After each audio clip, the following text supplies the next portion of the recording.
Hello, and welcome back. I'm Bantharian, and this is the beginning of a new campaign of my Heroes of Might and Magic 3 Let's Play. In case you don't know, Heroes of Might and Magic 3 is a turn-based strategy. It has overworld elements where you collect resources and upgrade buildings, moving around heroes to defeat your enemies, which you conquer in individual battles. I'm going to be starting out a new campaign and doing a small series on the components of that campaign. I'm going to be going with the Restoration of Arathia, and I'm going to try not to skip any of the cutscenes. This game's a little bit old, so there's still some technical issues, but let's start out with Long Live the Queen. You can see this awesome 1999 CG little loop. Our landing has confirmed both our rumors and our fears. With the death of my father, Arathia's lands are being greedily divided by her neighbors. To win, I must locate and capture the town of Terranius. My heroes will be limited to the 6th level for this scenario, and my 4 strongest heroes will travel with me to the next scenario of the campaign. Just me versus some other jerk, and I can pick between bonuses. I could start with some extra pikemen, I could start with extra resources, or a useless first aid tent. I'm gonna go with the resources, because having stuff is awesome. Maybe I should go with the pikemen, but let's get underway. Our initial landing has captured a devastated outpost. Information is scarce and unreliable at best. Man, I'm hot. Neighboring citizens have fled their villages. Remaining survivors tell conflicting stories. Evidence points to a Nyan invasion. Rally local militia and train them quickly. Destroy all hostile forces you encounter. Assume the worst. Assume we are at war. Man, I have a weird sword. That must have a really annoying scabbard. Ah, we see the wonderful loading screen. From Catherine Ironfist, Queen of Enroth. General, our initial landing shows evidence of an invasion by the dungeon overlords of Nyan. Ah, I'm not hot. My name is Christian, apparently. These people have been under Nyan military rule for the past 30 days. We assume the adjacent towns of Plimp, Mirham, and Tralia are also under Nyan or Eofol control. Man, that's just... It's really evil to hear that. Other generals are fanning through the region to determine the extent of the territorial violation. For this area, my goal is simple. Establish a base of operations, rally local militia, and determine the extent of the Nyan occupation. Maybe find their invasion route. If I can secure their main base of operations, we will be able to quickly eliminate any remaining forces. It appears as if there's a bunch of dudes, but I'm expecting they're all going to join my side. So I have this hero right here, and I can move my hero around, and I can do things. The hero can normally move about the map. You see some boats here, and you see a lot of area that's unexplored. And as you start to, move around the map, you start running into things, like this troglodyte up here, or these pikemen or archers down here. Some will immediately just go into combat, some will actually join your side, and some of the time they'll just run away terrified of you. So, I have this healthy army right now. Very healthy army, actually. Because I've got some halberdier, marksmen, and swordsmen hanging back at my base. Okay. So, I'm getting ahead of myself. This is a castle right here. It's part of the rampant idealistic human civilization. We see here that there's a general little townstead. Not all the buildings do something. Some of them have special stuff where I can click on the fort and I can see all the things I can recruit. I can click on the tavern and I can hire people. I can click on different buildings to recruit different units. As you see, the text on the bottom appears and disappears. But I'm going to go to the village hall. Now here's all the things I can upgrade. Some of them I can't buy for this specific town. Other things I can buy now. And some things require something that I don't have yet. But so what I'm going to do is I'm just going to upgrade my town hall because I get extra gold per day. Civilizations give golds and other resources per day. So I just want to start getting as much resources on a regular basis as I can. And now I'm going to start getting underway and start slaying anything that's in the surrounding area. I'm also going to hire a secondary hero, Sylvia, a level 1 knight. Well, her job is going to be to run around and collect units and do pretty much nothing. So she's just going to come over. We see this chest here. I have the option between getting money or experience. Money. Her job, she's not really important. She's a courier, as I'll put it. Now, Christian's my main man. Christian, he's going to go around shooting people with his ballista, his catapult, and his gigantic army of stuff. It's going to be awesome. Returning from Mirham. Oh, so what I just did there, this little button right here, normally it's enabled. You can advance the day. You see down here, month 1, week 1, day 1. Currently, I'm midway through advancing my turn. Returning from Mirham, a scout enters the Caryatid courtyard and reports Mirham is under occupation by Eiffel and Nyan control. Man, this means I have to do work. So I'm gonna click OK, and now let's go kill some troglodytes. Actually, let's go pillage her troops first. So what I'm gonna do is I'm gonna take Sylvia's units because she doesn't need them, and I'm gonna put all of them but one in Christian's control. I'm also gonna break up Christian's units just a little bit because they don't need to be quite that heavily stacked. So I've got my units in Christian's army, and let's send him into fight. But, as I mentioned, sometimes people just run away. So the infernal troglodytes are awed by my awesome power, charisma, might, and general social behavior. They run away. So I can choose to fight them, or I can just let them run. If I fight them, some of my dudes could die. So I'm just going to let them go. And there's a sawmill here that I can claim, but I don't really need to claim that. That's what Sylvia's for. So Christian's my main man. I want him to fight. So I'm just going to get a little... no. I'll get more gold. Just because that can give me more units. So this is a stable. Stable just gives me more movement speed. So when I click this bar is going to go up a little bit. Nope. No. Oh, wait. This is the... So what a stable does is it makes it so he gets more of the green stuff every single day for the rest of the week. Which means that it's going to be easier to move around the map, and he's going to be able to visit more places. Now I'm going to have Sylvia claim this. Get this wood. And we see a witch's hut over here. Now witch's huts are good things because, hey, an ancient witch living in a strange hut welcomed me and teaching me diplomacy for her own inscrutable purpose. Maybe this is like some sort of Rapunzel deal. Okay, so I'm going to go back to my main town. And I'm going to get another upgrade here. I built Town Hall last time. I can build City Hall next. Now City Hall does some awesome stuff of getting me even more gold per day. So I think I'm probably going to proceed with that. Yeah, so I need a marketplace. And I've got this marketplace. I can trade resources for other resources, but I don't really care about that right now. So I'm going to move on with the day. Now see, Christian has more green stuff. That's his movement. The blue bar over here represents spell power, which is kind of useless. So we're in a fight. We see a bunch of hellhounds. They're going to sort of move towards us.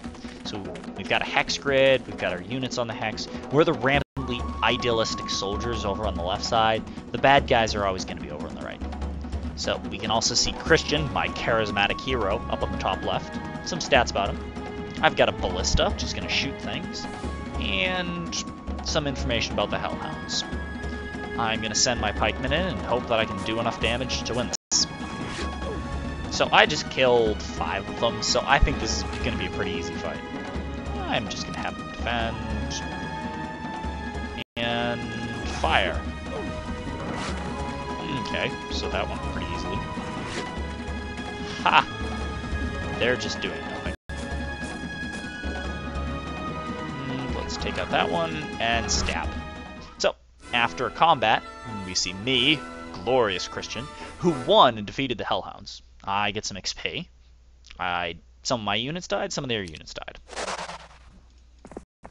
So, I'm just going to collect stuff, and I'm going to start exploring into my neighboring region. Ooh, some beholders. Ooh, scary beholders. Now, beholders, these guys are a ranged unit, which means they're really annoying. So they're gonna kind of shoot lasers and kill some of my archers. So I'm gonna have to Zerg rush my way over there. Oh, we got lucky. So sometimes you can have good morale, and that can give you an extra free move. So he's just going to get over to those beholders a lot faster. My archer's just going to poke. And my ballista's going to poke. Oh, they don't like being challenged, so I'm going to start moving in. And I'm going to keep... Oh, that morale. Fire! Ha! Don't fire until you can see the whites of their... Well, actually, that's pretty easy. So fire! No, not you. Beholders, you're not supposed to fire. You're the bad guy. You're supposed to die to my rampant idealism. Poke. Shoot. Problem solved. I popped some eyeballs.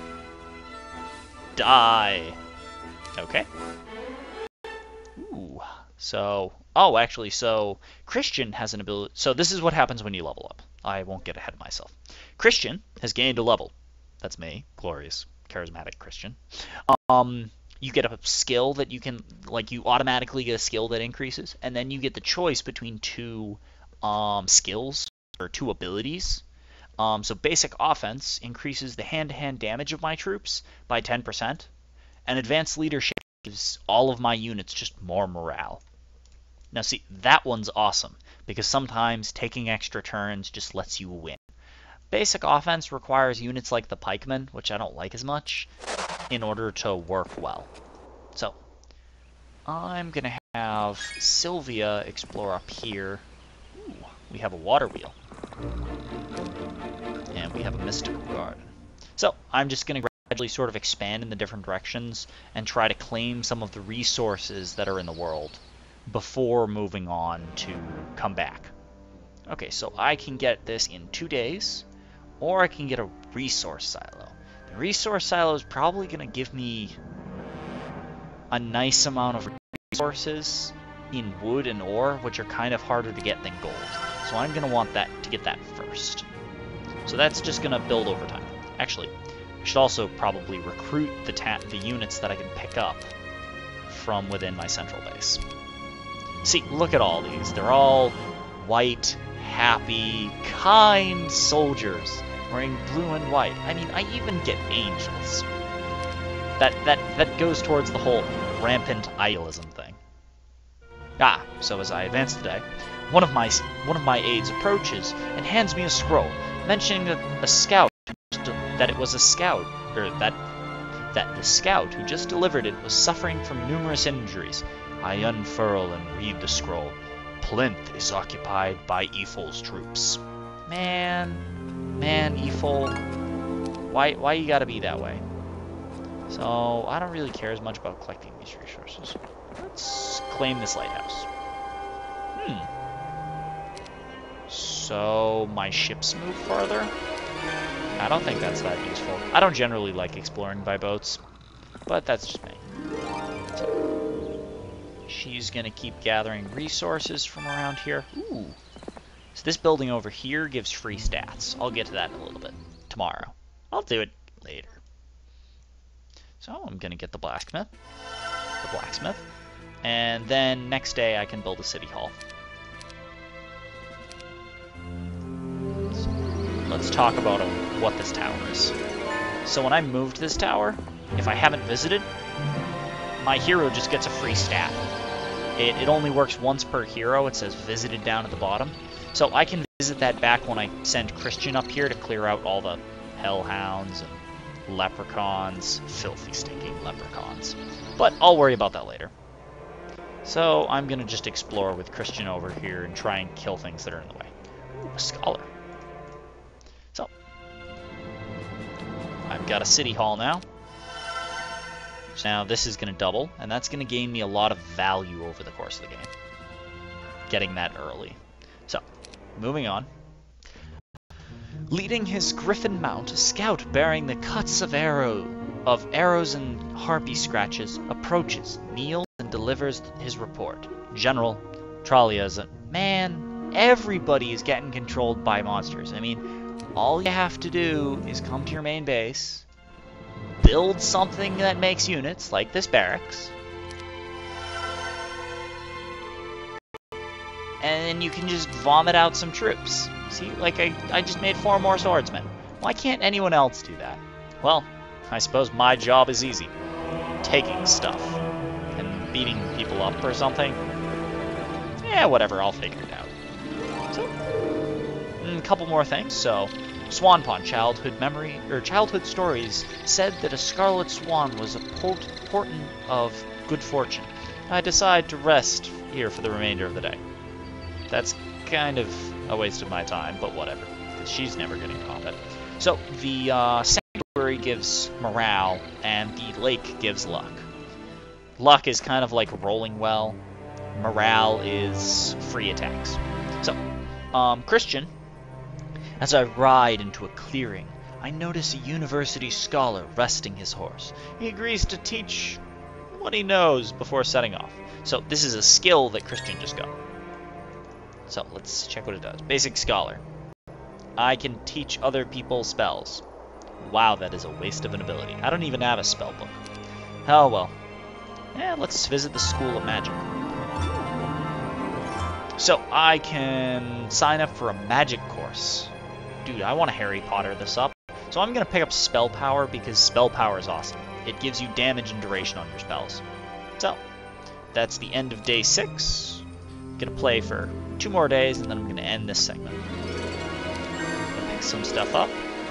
Going to kill some Magogs. These are tiny little demony things that have ranged attacks. So I obviously hate them. So I'm going to sort of poke at them. I actually should shoot this bottom group. My Ballista only does like 4 damage, so it's not super useful. Ha! Morale is like 1 tile short of actually reaching me there. So let's just move in. And let's lay down a beatdown. Poke. Yeah. Poke. Hey, minimal casualties. Claim the sulfur dune, because there's a giant desert of sulfur laying out in this cold, desolate wasteland that somebody apparently calls home. Crazy people. Okay, so I see some pit fiends. Those are kind of scary. She, with her 1 pikeman, can't deal with that. So let's visit this Hut of the Magi later. Let's get some more gold. Ooh, that's a temple. That's even more morale. I don't care. She's useless. Okay, so I'm just going to come back here. Oh, here's a cool thing I can build. Stables.